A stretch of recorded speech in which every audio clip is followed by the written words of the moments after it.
Guru Sergap Polsek Palu Timur berhasil menangkap 2 pelaku pencurian dengan pemberatan yang sering beraksi di wilayah Kota Palu. Salah satu tersangkanya adalah seorang mahasiswa, sementara satu pelaku lainnya merupakan buronan sejak tahun 2016.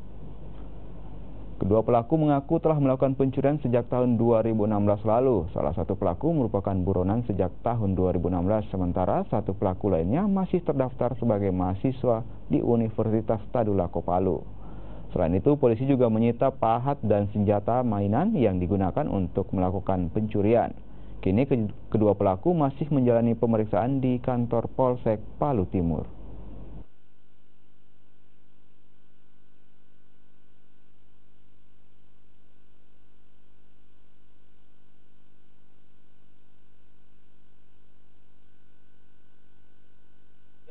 Sebanyak 9 TKP dimulai sejak 2016. Modus, pelaku melakukan aksinya menggunakan pahat dan obeng.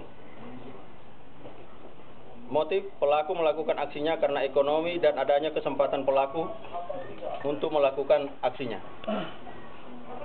6. Pelaku ditangkap berdasarkan 2 laporan polisi.